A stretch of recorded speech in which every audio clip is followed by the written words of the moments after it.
લુણાવાડા પાસે પાનમ નદી પર બનાવેલા 100 વર્ષ જૂની ઇજનેરી કળાના સાક્ષીરૂપી રજવાડા કાળમાં બનાવવામાં આવેલા રેલવે બ્રિજના પિલરો આજે પણ અડીખમ. લુણાવાડા પાસે પાનમ નદી પર બનાવેલા 100 વર્ષ જૂની ઇજનેરી કળાના સાક્ષીરૂપ રજવાડા કાળમાં બનાવવામાં આવેલા રેલવે બ્રિજના પિલરો આજે પણ અડીખમ. મહીસાગર જિલ્લાના લુણાવાડા પાસેથી પસાર થતી પાનમ નદી પર રજવાડાઓના સમયમાં બાંધવામાં આવેલા 100 વર્ષ જૂના રેલવે બ્રિજ તેની ઐતિહાસિક સાક્ષીના દર્શન કરાવે છે. આજે તેના પર રેલવે તો નથી દોડતી, પાટા પણ નથી, પણ તેના પિલર આટલા વર્ષ પછી પણ અડીખમ ઊભા છે.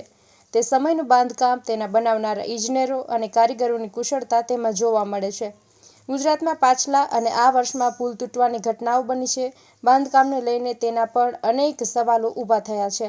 આજે ગુજરાતમાં એવા પણ વર્ષો જૂના બાંધકામ હયાત છે કે તેની ઇજનેરી કળા આજની ઇજનેરી કળાને પણ ટક્કર મારે તેવી છે.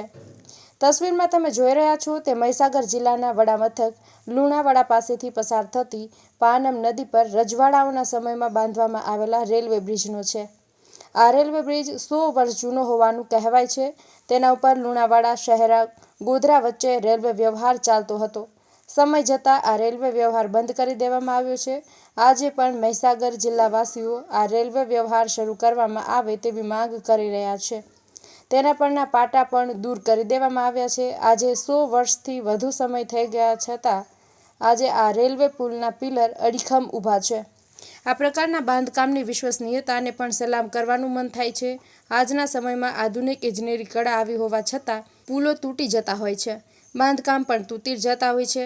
પણ આ 100 વર્ષથી વધુ સમય વીતી જતા છતાં પણ પાનમ નદી પરનો રેલવે બ્રિજના પિલર આજે પણ ઐતિહાસિક સાક્ષી રૂપે અડીખમ ઊભા છે. અહેવાલ બાય મા ન્યૂઝ, પ્રતિનિધિ દિલીપ ચૌધરી, મહીસાગર.